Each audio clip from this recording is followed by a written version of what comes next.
Welcome to 7 news Telugu. నేను సుధా. బుల్టెన్ల ముందుగా headlines. CM Nara Chandrababu Naidu అధ్యక్షతన సచివాలయంలో జరిగిన సిఆర్డీఏ 44వ సమావేశంలో పాల్గొన్న మంత్రులు మరియు అధికారులు. విజయసాయిరెడ్డి దోపిడీ ముఠా చేయని కుంభకోణం లేదు, సోమిరెడ్డి.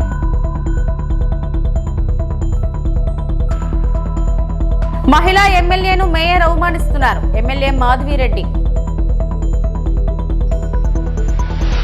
కొత్తగా నియమితులైన వారికి 71,000 మందికి పైగా అపాయింట్మెంట్ లెటర్లను పంపిణీ చేసిన సందర్భంగా ప్రధాని నరేంద్ర మోదీ ఒక సభలో ప్రసంగించారు. రోజ్గార్ మేళా అనేది ఉపాధి కల్పనకు అత్యధిక ప్రాధాన్యత ఇవ్వాలనే ప్రధాన మంత్రి యొక్క నిబద్ధత నెరవేర్పు దిశగా ఒక అడుగు. ఇది దేశ నిర్మాణం మరియు స్వయం సాధికారతలో యువత భాగస్వామ్యానికి అర్థవంతమైన అవకాశాలను అందిస్తుంది.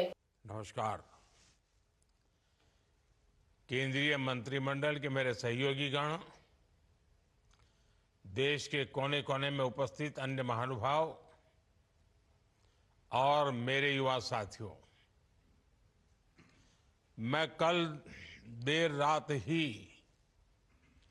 कुवैत से लौटा हूं. वहां मेरी भारत के युवाओं से, प्रोफेशनल से लंबी मुलाकात हुई, काफी बातें हुई. अब यहां आने के बाद मेरा पहला कार्यक्रम देश के नौजवानों के साथ हो रहा है. ये एक बहुत ही सुखद संयोग है. आज देश के हजारों युवाओं के लिए, आप सबके लिए जीवन की एक नई शुरुआत हो रही है. आपका वर्षों का सपना पूरा हुआ है. वर्षों की मेहनत सफल हुई है. 2024 का ये जाता हुआ साल आपको, आपके परिवारजनों को नई खुशियां देकर जा रहा है. मैं आप सभी नौजवानों को और आपके परिवारों को अनेक अनेक बधाई देता हूं. साथियों, भारत के युवाओं के सामर्थ्य और प्रतिभा का भरपूर उपयोग हमारी सरकार की सबसे बड़ी प्राथमिकता. సీఎం నారా చంద్రబాబు నాయుడు అధ్యక్షతన సచివాలయంలో జరిగిన సిఆర్డీఏ 44వ సమావేశంలో మంత్రి అధికారులు పాల్గొన్నారు.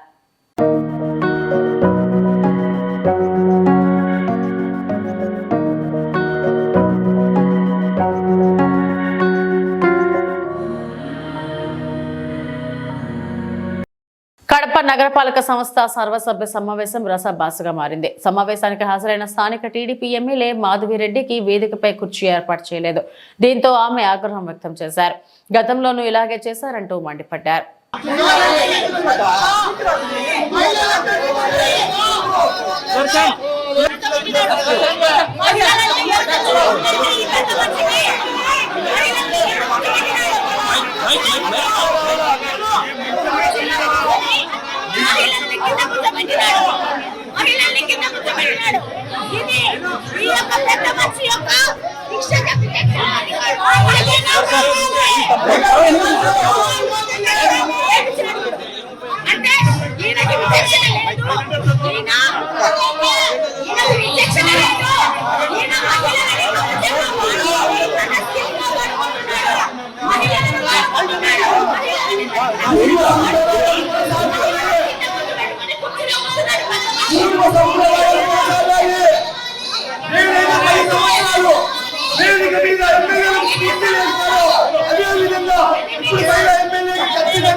Who is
Vaikapa MP Vijayasai Reddy దోపిడీ ముఠా చేయని కుంభకోణం లేదని టీడీపీ ఎమ్మెల్యే సోమిరెడ్డి చంద్రమోహన్ రెడ్డి విమర్శించారు. అమరావతిలో నిర్వహించిన మీడియా సమావేశంలో ఆయన మాట్లాడారు. జెన్కోకు విజయసాయి అనుబంధ సంస్థ బొగ్గు అమ్మిందని ఆరోపించారు. 4.5 లక్షల టన్నుల నాసిరకం బొగ్గును టన్ను 8,500 రూపాయలకు విక్రయించిందన్నారు. అధిక ధరకు కొని ప్రజలపై విద్యుత్ భారం మోపారని ఆగ్రహం వ్యక్తం చేశారు. విజయసాయి వియ్యంకుడికి ఆదాయం కోసం ప్రజలపై ట్రూ యాప్ ఛార్జీలు వేశారన్నారు. ట్రైట్ అండ్ నాలెడ్జ్ కంపెనీ నాసిరకం బొగ్గు సరఫరాపై శాఖపరంగా చర్యలు తీసుకోవాలని, దీనిపై సిఐడి విజిలెన్స్ ఎందుకు చర్యలకు ఉపక్రమించట్లేదని ప్రశ్నించారు. విజయసాయి దొంగల ముఠాపై సమగ్ర విచారణ జరిపి చర్యలు తీసుకోవాలని డిమాండ్ చేశారు. 2019 నుంచి 24 వరకు ఆంధ్రప్రదేశ్లో విజయసాయిరెడ్డి బృందం ఒక దోపిడీ ముఠా కింద తయారైంది. ఒక కాకినాడ పోర్ట్, ఒక SEZ, ఒక 104, 108 అంబులెన్స్లు, కృష్ణపట్నం జెన్కోలో మట్టితో కూడిన యాష్తో కూడిన కోల్ సప్లై, ఇవన్నీ ఇన్ని కుంభకోణాలు చేసేదానికి జెన్కోలో ఎంప్లాయీస్ తిరుగుబాటు. ఈరోజు 8,500 రూపాయలు టన్ను, 8,500, 382 కోట్లు పెట్టి ఆ మట్టితో ఉండే యాష్తో ఉండే కోల్ తెచ్చి ప్లాంట్ లోడ్ ఫ్యాక్టర్ పడిపోయింది. ప్లాంట్ లోడ్ ఫ్యాక్టర్ 22, 23, 41కి పడిపోయింది, 41%. ఆ పక్క సంవత్సరం 42%, 40%. అంటే జగన్మోహన్ రెడ్డి టైంలో 24 వచ్చింది. ఈరోజు 24 సంవత్సరంలో గవర్నమెంట్ మారిన తర్వాత 55%కి వచ్చింది. 55% ప్లాంట్ లోడ్ ఫ్యాక్టర్ జనరేషన్లో వస్తుంది. అంటే మీ వల్ల ఈ 382 కోట్ల కోల్ కొనుగోలు పర్చేజ్ అమౌంట్ కాదు, అల్టిమేట్గా జనరేషన్ లాస్ ఎంత? ఆ టైంలో షార్టేజ్ ఆఫ్ పవర్ ఉండి బయట మార్కెట్లో 10 రూపాయల నుంచి 14 రూపాయలకు కొన్నారు. దాని వాల్యూ ఎంత? మొత్తం మీద 700 నుంచి 1000 కోట్ల రూపాయలు, మోర్ దెన్ 700 crores లాస్. అవన్నీ కారణాలు చెప్పి కన్జ్యూమర్స్ మీద మళ్ళీ ట్రూ అప్ ఛార్జెస్, ఆ ఛార్జీలు, కోల్ ఛార్జీలు అని చెప్పేసి వాళ్ళని బాధింది జగన్మోహన్ రెడ్డి. ఎవరి కోసం? అరవింద్ వాళ్ళ విజయసాయిరెడ్డి వియ్యంకుడు ఆదాయం కోసం. ఇటువంటిది ఎప్పుడన్నా చూసామా అని చెప్పేసి అడుగుతా. ఎందుకు అంత దురాశ దేనికి అంట? ఒక ఓడరేవులు, SEZలు, అంబులెన్సులు, బ్యాడ్ కోల్ సప్లై, లో క్వాలిటీ కోల్ సప్లై. పశ్చిమ గోదావరి జిల్లా పెనుగొండ గ్రామ పంచాయతీ పరిధిలో ప్రజా దర్బార్ కార్యక్రమంను పెనుగొండ పంచాయతీ సర్పంచ్ శ్రీమతి నక్కా శ్యామల సోని శాస్త్రి ఆధ్వర్యంలో అచంట నియోజకవర్గం ఎమ్మెల్యే పీతాని సత్యనారాయణ కార్యక్రమంలో పాల్గొన్నారు. పీతాని మాట్లాడుతూ ప్రజా దర్బార్లో పలు కీలక అంశాలపై ధ్వజమెత్తి గత వైసీపీ ప్రభుత్వంలో రాక్షస పాలన వలన ప్రజలకు నీడ కరువైందని, పెనుగొండ గ్రామ పంచాయతీ సర్పంచ్ పలు అభివృద్ధి కార్యక్రమాలకు శ్రీకారం చుట్టినప్పటికీ గత వైసీపీ మాజీ ఎమ్మెల్యే రంగనాథరాజు గ్రామ అభివృద్ధికి అడ్డుపడ్డారని, జగనన్న కాలనీ స్థల పట్టాలు 70,000 నుంచి 1,00,000 రూపాయల వరకు అమ్ముకున్న పాలన ఏదైనా ఉంది అంటే అది వైసీపీ ప్రభుత్వ పాలనని, జగనన్న కాలనీ స్థలాలు పోడ్చడానికి గోదావరి నది పరివాహక ప్రాంతంలో బొండు మట్టి, ఇసుక అప్పటి మాజీ ఎమ్మెల్యే రంగనాథరాజు అమ్ముకున్నారని పీతాని సత్యనారాయణ మాజీ ఎమ్మెల్యేపై ధ్వజమెత్తారు. అభివృద్ధి పదంలో ఉమ్మడి కూటమి ప్రభుత్వం ముందంజలో ఉందని, ప్రజా దర్బార్ అంటే ప్రజల సమస్యలు తీర్చడానికి వేదికని పీతాని సత్యనారాయణ అన్నారు.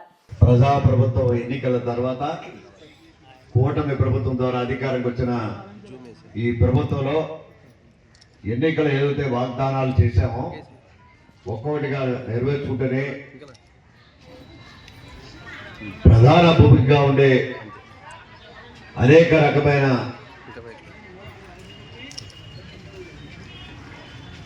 ప్రభుత్వ పథకాలు ఏవైతే అమలు జరుగుతున్నాయో అన్నీ కూడా కొంతమందికి పక్షపాతి ధోరణిలో, పక్షపాతి విధానం ద్వారా గత ప్రభుత్వం చేసిన కొన్ని తప్పులు తరకని సరిచేయడానికి ఈరోజు ప్రజా దర్బార్ పెట్టారు. ఈనాడు ఈ దర్బార్ అనేది దర్భం కోసం కాదు, సమస్యల పరిష్కారం కోసం సమస్యలు అవగాహన చేసుకుని మీకుండే నీతి బాధల్ని నెరవేర్చడంలో ఈనాటి ముఖ్యమంత్రి చంద్రబాబు నాయుడు గారు తీసుకుపోయే కొన్ని నిర్ణయాలకి అనుగుణంగా మీ అందరినీ కూడా చైతన్యపరిచి ఈనాడు జనసేన కానీ పవన్ కళ్యాణ్ గారి యొక్క పార్టీ కానీ భారతీయ జనతా పార్టీ మోడీ గారి పార్టీ కానీ ఈవేళ తెలుగుదేశం పార్టీ చంద్రబాబు నాయుడు గారి పార్టీ కానీ కూటమిగా ఏర్పడి ఒక 40 రూపాయల రాక్షకుడు అధికారంలో ఉన్నప్పుడు అప్రజాస్వామ్య పరిపాలన జరుగుతుంది. దాన్ని ఎదుర్కోవడం కోసం ప్రజల్ని చైతన్యపరిచి ప్రజాస్వామ్యాన్ని పరీక్షించాలని మీ అందరికీ పిలిపిస్తే ఆ పిలుపుని అందుకొని ఈనాడు 175 నియోజకవర్గాల్లో 164 నియోజకవర్గాలు అధికారం ఇచ్చారు. మీకు హృదయపూర్వక అభినందనలు ధన్యవాదాలు అర్పించుకుంటా ఉన్నాం. 164 నియోజకవర్గాల్లో ఆసక్తి నియోజకవర్గం కూడా ఒకటిగా మరియు మీరిచ్చిన అధికారం మరువరానిది, మర్చిపోలేనిది. ప్రజాస్వామ్యానికి మీరు ఓటేసిన సందర్భంగా మీ అందరూ కూడా నా తరపున మా ఈ నియోజకవర్గ కూటమి పార్టీల తరపు కూడా హృదయపూర్వక అభినందనలు ధన్యవాదాలు అర్పించుకుంటా ఉన్నాం. దాన్ని ఒక ప్రజాప్రతినిధిగా పార్టీ పెద్దలందరినీ కలిపి మీ సమస్యల్ని తెలుసుకోవడం కోసం కార్యకర్తలందరూ కూడా నడుగట్టమని చెప్పి నాయకులందరూ కూడా బాధ్యత తీసుకోమని చెప్పి ఈరోజు ఈ సమావేశాన్ని ఏర్పాటు చేశాం. ఈ సమావేశానికి అధ్యక్షత వహించిన గ్రామ సర్పంచ్, గ్రామ ప్రథమ పౌరాలు మేడం సూర్య, శ్యామల, సూర్య సరిపోదరా, శాస్త్రం చెప్పాలి మళ్ళీ చివర, శ్యామల సోని. ఓకే, మీరు చెప్పినట్టు చెప్తా. ఉపాధ్యక్షురాలు శ్రీమతి వరలక్ష్మి, గౌరవ పంచాయతీ వాట్సాప్ సభ్యులు, గౌరవ మండల ప్రజాప్రతినిధి సభ్యులు, ఎంపీపీ గారికి అల్లంతా అయిపోతాడు, ఎక్కడ ఉన్నారు రాడు, ఆయనకి ప్రజాస్వామ్యం మీద గురి లేదు. రంగరాజు గారి మీద బాగా గురి. అప్రజాస్వామ్య నాయకుల్లో ఒకడు. ఈ మండలానికి ఒక నాయకుడిగా మీరు ఎన్నుకున్నారు. ఈనాడు వేదికలు ఇచ్చిన మండల తెలుగుదేశం పార్టీ అధ్యక్షుడు బాబు రాజేంద్ర ప్రసాద్, జనసేన మండల జనసేన అధ్యక్షుడు శ్రీనివాస్ గారు, భారతీయ జనతా పార్టీ వచ్చారా,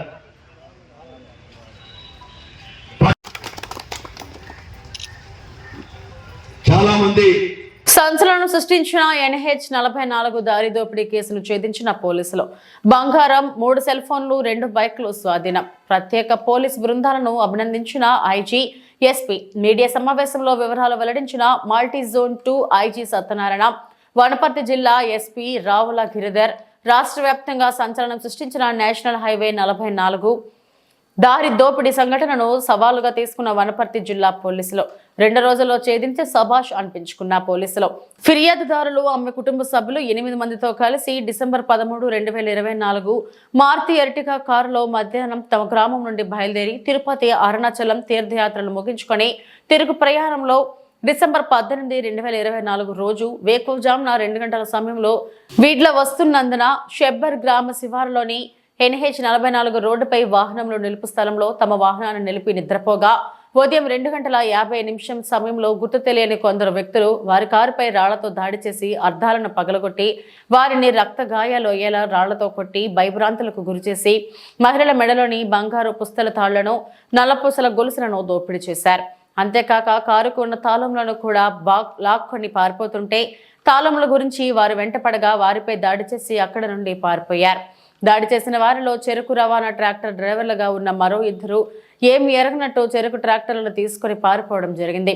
సమాచారం అందిన వెంటనే జిల్లా ఎస్పీ రావుల గిరిధర్ ఐపీఎస్ ఘటనా స్థలానికి చేరుకుని సంఘటనా స్థలాన్ని పరిశీలించి బాధితులను పరామర్శించి కేసును ఛేదించడానికి వెంటనే ప్రత్యేక బృందాలను ఏర్పాటు చేసి నేరస్తులను పట్టుకోవడానికి వనపర్తి జిల్లా ఎస్పీ శ్రీ రావుల గిరిధర్ ఐపీఎస్ పర్యవేక్షణలో డీఎస్పీ వెంకటేశ్వరరావు ఆధ్వర్యంలో ప్రత్యేక బృందాన్ని ఏర్పాటు చేశారు. ఈ నెల 18వ తారీఖు ఎర్లీ మార్నింగ్ వనపర్తి జిల్లా పెబ్బేర్ దగ్గర నేషనల్ హైవే 44 ఈ యొక్క రోడ్డు పక్కన పార్కింగ్ స్థలంలో నిర్దేశించబడిన రోడ్ బే అంటారు దాన్ని, అక్కడ ఒక హైవే రాబరీ జరిగింది. జగిత్యాల జిల్లా చెందిన ఇబ్రహీంపట్నం మండలం కోజన్ కొత్తూరు చెందిన గోపిడి రజని మరియు ఆవిడ అంగన్వాడీ టీచర్ 8 మంది కుటుంబ సభ్యులు నైబర్స్తో కలిపి తిరుపతి అరుణాచలంకి 13వ తారీఖున వెళ్ళి 5 రోజులు యాత్ర పూర్తి చేసుకుని తీర్థయాత్ర ఎర్లీ మార్నింగ్ సుమారు 2 గంటలకి పెబ్బేరు దగ్గర హైవే పక్కన 2 ట్రాక్టర్లు చెరుకు ట్రాక్టర్లు ఉంటే సో ఇక్కడ సేఫ్టీ అని అక్కడికి వచ్చి నేచర్ కాల్స్కి వెళ్ళడం. తర్వాత డ్రైవర్ సంతోష్ ఓనర్ అతను కొద్దింత స్లీపీగా ఉండడం వల్ల కొద్ది రెస్ట్ తీసుకుని జగిత్యాల వెళ్ళాలి కదా అని అతన్ని కొద్దిసేపు రెస్ట్ తీసుకుని వెళ్దామనే ఉద్దేశంతో ఆ రెస్ట్ తీసుకునే నేపథ్యంలో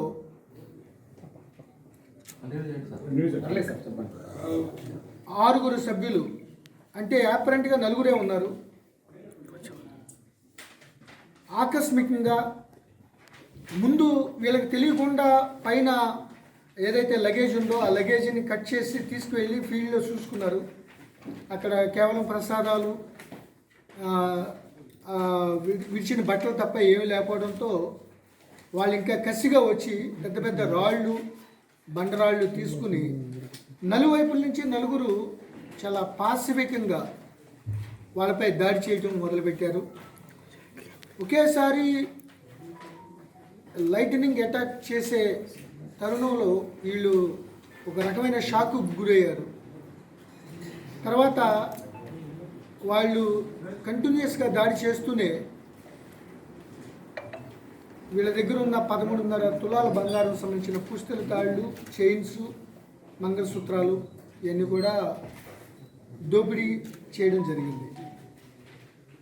ఆ కొన్ని నిమిషాల్లోనే వాళ్ళు చేసిన విధ్వంసం అంతా ఎంత కాదు. హైవేలో ఇటీవల కాలంలో ఎప్పుడు కూడా మేము ఇటువంటి ఇంటెన్సిటీ ఉన్న డెకాయిటీ చూడలేదు.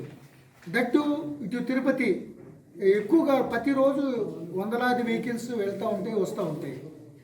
సో స్లీపీగా ఉన్నప్పుడు ఇటువంటి డాబాల దగ్గర వీళ్ళ దగ్గర పెట్టుకోవడం చాలా పరిపాటి. అటువంటి సమయంలో ఇటువంటి విధ్వంసకరమైన డెకాయిటీ జరగడంతో ఎస్పీ వనపర్తి గిరిధర్ గారు పూర్తిగా అప్రమత్తమయ్యారు. పెబ్బేరు ఎస్ఐ గారు శ్రీ వెంకటేశ్వర స్వామి వారిని దర్శించుకున్న పలువురు ప్రముఖులు. తిరుమల శ్రీ వెంకటేశ్వర స్వామి వారిని పలువురు ప్రముఖులు దర్శించుకున్నారు. సోమవారం ఉదయం విఐపి విరామ సమయంలో సమాచార శాఖ మంత్రి కొలుసు పార్థసారథి, సుప్రీంకోర్టు న్యాయమూర్తి జస్టిస్ జై మహేశ్వరి, ఉడిపి పీఠాధిపతి విద్యాసానాథ వైభవ తీర్థ స్వామీజీలు శ్రీవారి సేవలో పాల్గొని మొక్కులు చెల్లించుకున్నారు. దర్శనం అనంతరం రంగనాయకుల మండపంలో వేద పండితులు వేదాశీర్వచనం అందించగా ఆలయ అధికారులు శ్రీవారి తీర్థ ప్రసాదాలను అందజేసి పట్టు వస్త్రంతో సత్కరించారు. सर వచ్చేది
కాలిబాట మార్గంలోని 1500 బిడ్డు గాలిగోపురం భాష్యకారుల సన్నిధి వద్ద వైద్య సహాయం పొందవచ్చునని తెలియజేయడమైనది. తిరుమలలోని అశ్విని ఆసుపత్రి ఇతర వైద్యశాలల్లో 24/7 అంటే 24 గంటలు వైద్య సదుపాయం పొందవచ్చు.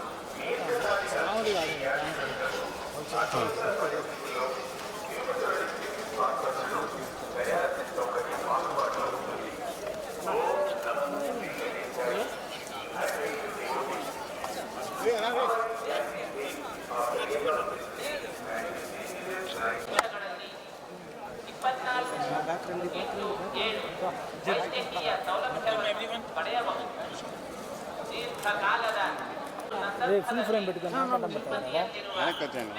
ಆಸ್ಪತ್ರೆಯಲ್ಲಿ ಡಯಾಲಿಸಿಸ್ ಸೌಲಭ್ಯ ಲಭ್ಯವಿದೆ.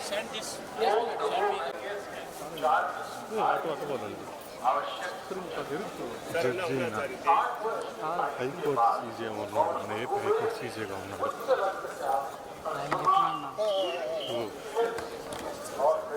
అంటే అన్నారు అడుగు నువ్వే.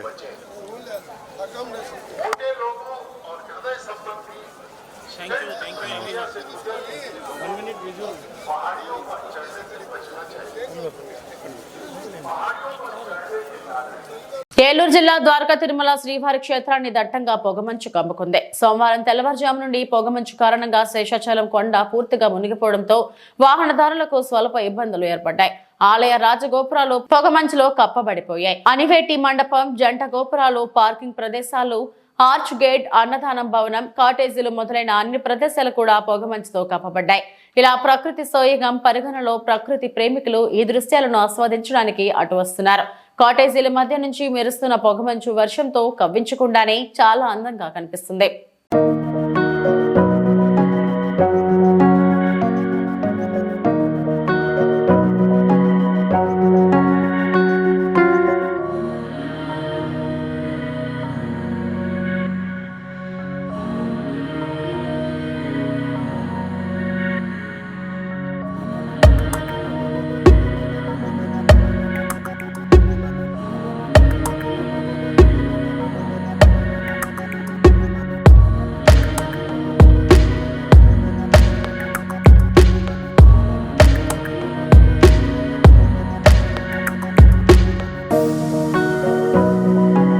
విద్యుత్ చాలా విలువైనది. వృధా కాకుండా పొదుపుగా ఆడుకోవాల్సిన బాధ్యత మనందరిపై ఉందని నర్సాపురం ఆర్టీఓ దాసిరాజు పిలుపునిచ్చారు. జాతీయ విద్యుత్ వారోత్సవాల్లో భాగంగా పట్టణంలోని ఈపీడీసీఎల్ ఇంజనీరింగ్ కార్యాలయం వద్ద నిర్వహించిన కార్యక్రమానికి ఆయన ముఖ్య అతిథిగా విచ్చేశారు. గత వారం రోజులుగా విద్యుత్ పొదుపుపై విద్యార్థులకు నిర్వహించిన వ్యాసరచన, చిత్రలేఖనం, ముగ్గుల పోటీల్లో విజేతలుగా నిలిచిన వారికి సర్టిఫికెట్లు, షీల్డ్లు అందించి మాట్లాడారు. విద్యుత్ ఒక నిత్యావసర వస్తువుగా మారిందన్నారు. కరెంట్ లేనిదే ఉండలేని పరిస్థితి నెలకొందన్నారు. జల విద్యుత్, థర్మల్ విద్యుత్ చాలా ఖర్చుగా మారాయన్నారు. నర్సాపురం ఈఈకే మాధవ్ కుమార్ మాట్లాడుతూ సోలార్ విద్యుత్ వాడకాన్ని పెంచాలన్న లక్ష్యంతో ప్రభుత్వం అనేక సబ్సిడీలను ప్రకటించిందన్నారు. విద్యుత్తును వృధా చేయవద్దనన్నారు. కార్యక్రమంలో ఏడీఈలు ఓంకారం, రామకృష్ణ, ఏఈలు ప్రభాకర్, వెంకట్రావు, సిబ్బంది తదితరులు పాల్గొన్నారు. ఇక్కడికి రావడం జరిగింది ఆర్డీఓగా. మరి ప్రధానంగా విద్యార్థుల్లో ఈ యొక్క విద్యుత్ పొదుపు గురించి ఇలా మన ఎలక్ట్రిసిటీ డిపార్ట్మెంట్ వారు చక్కని అవగాహన కల్పించడం కోసం, పిల్లల అవగాహన కల్పించడం, మంచి పోటీలు ఏర్పాటు చేసి ఇంత చక్కటి ఇది ఏర్పాటు చేయడం చాలా గొప్పగా ఉంది. అయితే ఏంటంటే మనకి ప్రధానంగా ఇప్పుడు పవర్కి సంబంధించి మనకి ఈ వాడకం చాలా పెరిగిపోయింది. పొదుపు అంటే విచ్చలవిడిగా ఒకే ఇంట్లో 5 ఫ్యాన్లు ఉంటే 5 ఫ్యాన్లు వేసేయటం, ఎన్ని లైట్లు ఉంటే అన్ని లైట్లు వేసేయటం, ఆ తర్వాత ఏసీలు ఎన్ని రూములు ఉంటే అన్ని రూములు వేసేయటం, అది చాలా గొప్పగా చెప్పుకుంటాం. మా ఇంట్లో 3 ఏసీలు ఉంటే 3 వాడేస్తాం, ఫుల్ 16లో పెట్టేస్తాం అని చుట్టాలకు కూడా చూపించగలిగేస్తుంటే దాని పర్యవసానం అక్కడ ఎక్కడైతే మన సోర్స్ ఉందో అక్కడ బగబగ మంటలు వచ్చేస్తూ ఉంటాయి. తర్వాత ట్రిప్ అయిపోతూ ఉంటుంది, గ్రిడ్ ఫెయిల్ అయిపోతూ ఉంటుంది. ఫెయిల్ అయితే అంత అంధకారమే కదా. అంటే మన అప్పుకి వెళ్ళి ఎంతకాలం అప్పు తీసుకుంటాం? కొంతకాలం తర్వాత ఎవరైతే మనకి అప్పు ఇచ్చాడో వచ్చేస్తూ ఉంటాడు, అవునా కదా, వచ్చేస్తాడు. కానీ అట్లీస్ట్ మనీ అయితే వీ కెన్ క్రియేట్. కానీ సోర్స్ని ఇక్కడ ఇది న్యాచురల్ రిసోర్సెస్ నుంచి ఉత్పత్తి అవుతుంది విద్యుత్ అన్నది. తర్వాత మా ట్యూబ్ లైట్లు అంటాం కదా, తర్వాత ఎల్ఈడీస్ వచ్చేసినాయి. అఫ్కోర్స్ ఇవి కొంత పవర్ని వాడకాన్ని తగ్గిస్తాయి. కానీ అప్పుడు ఇంటికి ఊరి చివర ఒక లైట్ ఉంటే తర్వాత ఇంటికి ఒక లైట్ వచ్చింది, ఇంటికి లైట్ తర్వాత ఇంటికి 3 అయింది, తర్వాత ఇంటికి 4 అయింది, తర్వాత ఏమైంది ఫ్యాన్ వచ్చింది కదా, మళ్ళీ ఫ్యాన్ తర్వాత ఏసీ వచ్చింది. ఇంటికి అప్పుడు ఒక ఫ్యాన్ ఉండేది, అందరూ వెళ్ళి అక్కడికి వెళ్ళి అక్కడ పడుకునేవాళ్ళు ఆ ఒక ఫ్యాన్ దగ్గర, చాలా గొప్పగా మా ఇంట్లో ఫ్యాన్ ఉందని. తర్వాత మళ్ళీ ఏసీ వచ్చింది. ఏసీ ఉన్నా ఎంత జాగ్రత్త వాడవాలంటే ఏసీ నీకు పొదుపు చేసుకుంటే నీకు ఎక్కడి నుంచి తీసుకురావాలి ఇంధనం అంతా? డిఫరెంట్ ఏరియాస్ నుంచి విపరీతమైన అప్పు చేసి, అది కూడా అప్పు చేసిన దొరకని పరిస్థితి వచ్చేసింది ఈరోజు మనకి. ఈవెన్ మీకు తెలుసా, రాష్ట్రం విడిపోయే నాటికి మన ఫుల్ సబ్స్టేట్ ఉన్నాం, మనం అంటే సర్ప్లస్లో ఉన్నాం. మళ్ళీ ఇప్పటికి ఏమైంది, మళ్ళీ డెఫిసిట్కి వచ్చేసాం. ఇప్పుడు పవర్ కట్స్, యాక్చువల్ ఈ సీజన్లో పవర్ కట్స్ ఉంటాయి కదా, మళ్ళీ ఈ రోజు మీరు అబ్జర్వ్ చేసేలా కాసేపు కరెంట్ పోయింది. మరి అంత ఒత్తిడి ఉందన్నమాట. దీనికి మనం చేయాల్సింది ఏంటి? ప్రధానమైనది పొదుపు చేయాలి. పొదుపు చేయాలంటే పెద్దవాళ్ళు ఆల్రెడీ అలవాటు పడిపోయి ఉన్నారు, వాళ్ళు వాడేస్తాకి. ఇప్పుడు మరి దానికి ఎవరున్నారు?